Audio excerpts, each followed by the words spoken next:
Florida State certainly helped themselves on the trail with a 3-0 start and a number 4 ranking.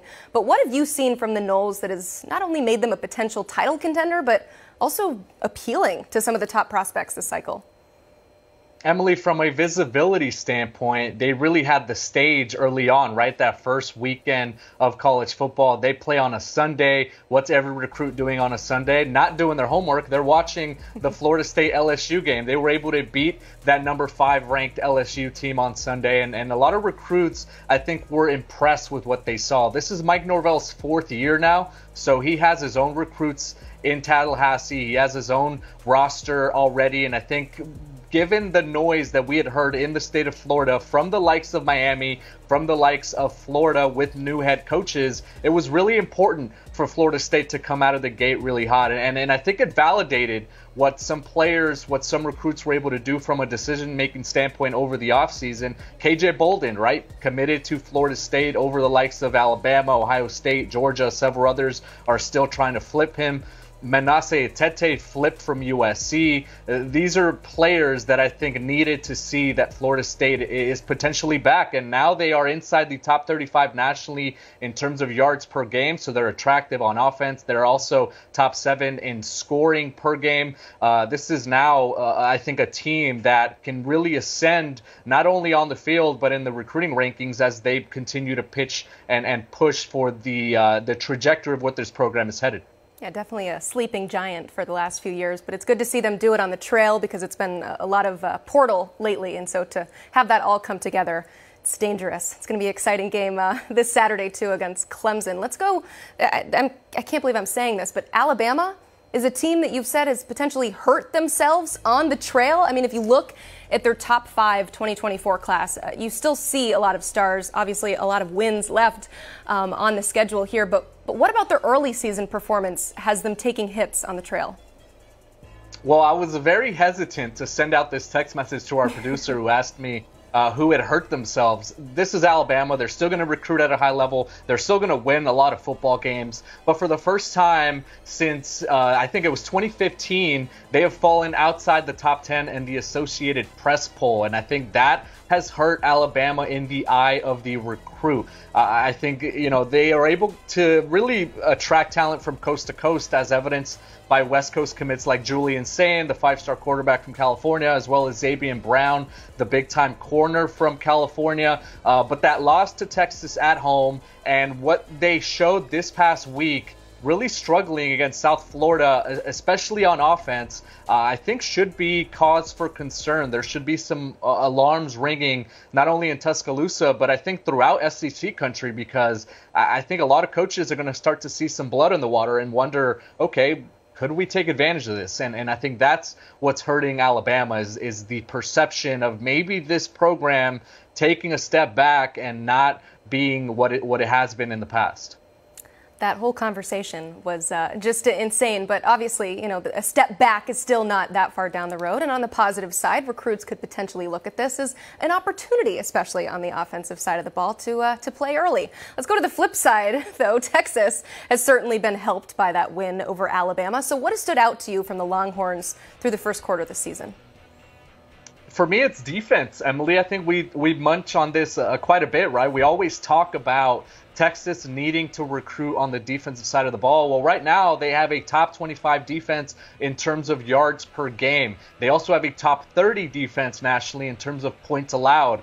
These are steps forward for a unit that really needed to make strides in order for this program, for this team, for this essentially this school to be back, as a lot of fans want them to be back. So if you're a player like Colin Simmons, right, one of those big time defensive prospects that announced his commitment to the Longhorns during the offseason, you look at that as another positive step, and I think they've really helped themselves. Obviously, they are now the favorites to win the Big 12. They almost stumbled this past week, but they were obviously able to win that game. But I think for them to be able to do what they did at Alabama and to continue to ascend, I think has been really helpful, and I think recruits are taking notice.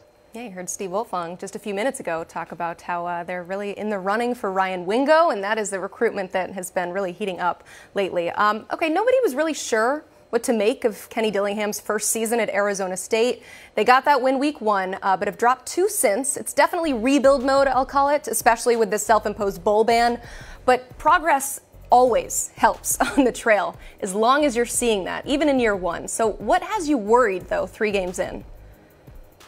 I think it's the turnout at Sun Devil Stadium. I don't know if you were able to catch some of the pictures that were coming out late in Saturday night's loss to Fresno State, but the stadium was empty, and that's a huge red flag for a program that is under a new head coach that has been trying to rise up interest and to try to get more fans into that stadium, and that's unfortunate because they are dealing with injuries. I think they're playing their 5th string quarterback already. They had a number of turnovers. They were shut out at home against a group of 5 opponent in Fresno State.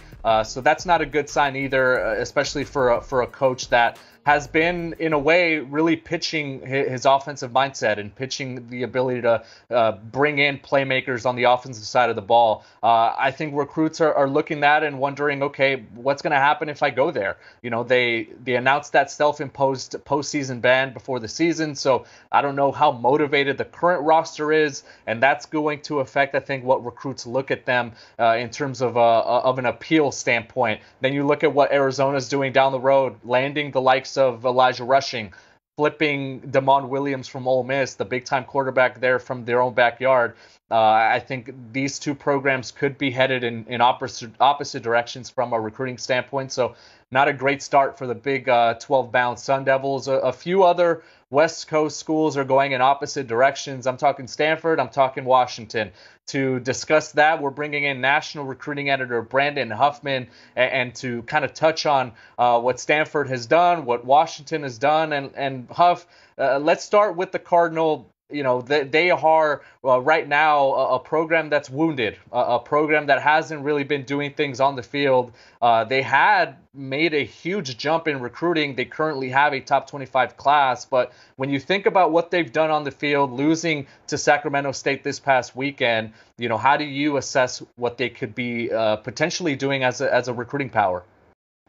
Well, you can look at that in 2 different ways, the lost Sacramento State. You can be excited about what Troy Taylor has built at his previous stop because he was the architect of that Sacramento State resurgence, and now you have him at Stanford. You can also realize that you kind of have a program that was impaled over the last few years, and I think if you look at Stanford's early schedule, yeah, you know, the USC game was probably more closer to the means than maybe what the Hawaii game may have shown. Sacramento State, not a great loss, but again, Sacramento State is a program that was undefeated until the playoffs last year, and Troy Taylor helped build that. So he knows there needs to be kind of a resurgence in recruiting. Now, I am not at all comparing Elijah Brown to Andrew Luck. But if you go back to Jim Harbaugh's first year at Stanford, things were a little bit slow until they beat USC that season. Then there was reason for optimism. The next year, he signed Andrew Luck. He was part of that first full recruiting class. Well, what does Sacramento State's former head coach now at Stanford do to kind of, you know, kickstart things? He goes to Mater Dei to get the quarterback of the #1 team in the country, a guy who's lost 1 start in almost 4 years as a starting quarterback at Mater Dei. He had big shoes to fill, too. He had to take over for Bryce Young. So what did he do? Won a state championship as a sophomore. There was the COVID season his freshman year, but he went unbeaten.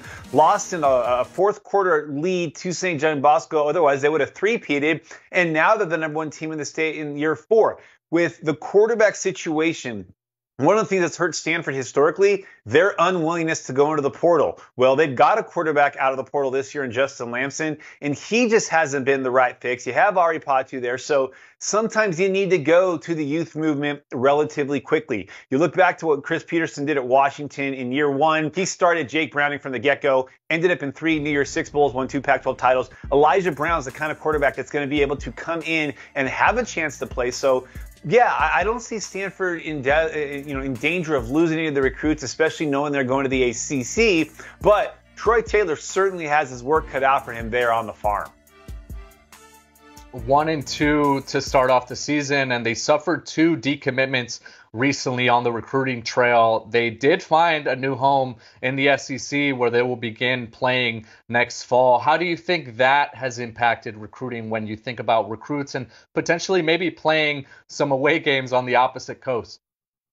Yeah, I mean, they're going to have to definitely get used to those frequent flyer miles and those early kickoffs that are going to be, we're going to see in a couple of weeks with a 9 o'clock local kickoff. But hey, that's what you do when you have a program. And it's funny because if you look at Stanford 5 years ago, if Conference Realignment happened 5 or 6 years ago, they would have been among the first schools to go. And that's what these last 5 years has done to the program. But recruiting is at least showing some signs of life. This year, they have one of the best classes in the country, especially given off the season that they had, where you look at them, they're in the top 5 already for the ACC. And you look, the ACC's got a lot of fits that are like Stanford, with a Duke, with the Wake Forest, schools that are very academically sound programs that, football is great, but it's the academics that you get there. And now Stanford has this national brand. They still have a lot of players in the NFL that were part of the star-studded program that David Shaw had in those early years and that Jim Harbaugh had in his latter years. So I think there's still reason for optimism. If you're a Stanford fan, if you're certainly a Stanford coach, you just know that there needed to be a quick reclamation project. And when you're a school that does not use the portal, like Stanford, a quick reclamation project is kind of an oxymoron. You're going to have to do it the more traditional way.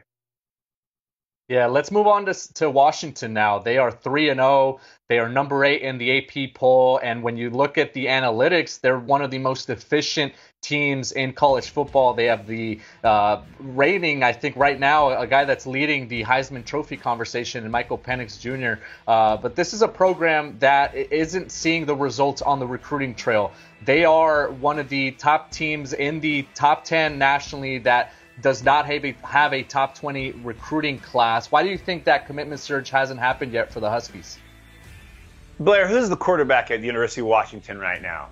Michael Penix, a guy who comes in out of the transfer portal and has immediate success for the Huskies. So what do we think that Washington's going to do in future years? We think they're going to hammer the portal hard. Now, they're still going to recruit. They're still going to bring in high school players, but I don't see them being like a USC or an Oregon where they're going to be bringing in, 80 to 90% of their class out of the high school ranks. They're going to hit the portal hard. You look at their vaunted receiving core right now with Jalen McMillan, Rome Odunze. Both those guys are gone to the NFL after this year. Jalen Polk, though, he was a player that got out of the portal. He may or may not stay for another year. He may stay to be a featured guy. But losing a guy like Penix, and they've had some depth issues where they've lost some quarterbacks, either losing Lincoln Keyholtz a year ago to Ohio State. Sam Huer went into the portal. They were able to get Austin Mack to reclassify, but Austin Mack has only been a starting quarterback for 1 year as a high school player. Now you have him in college a year early. He may not be ready to go by the fall of 2024. So I would anticipate, even with Dylan Morris being back,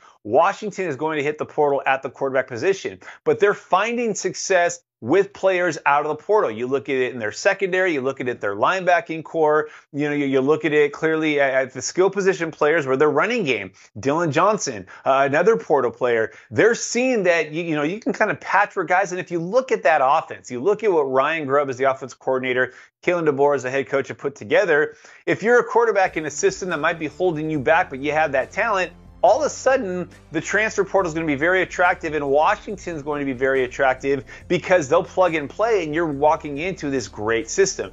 Also, much like Stanford going to the ACC, Washington now has a home in the Big Ten. So they're going to have a lot of optimism. Now, the big thing with Washington is they suffered a lot of attrition in their 2020 class, in their 2021 class, and even in their 2022 class, which was largely put together by Jimmy Lake.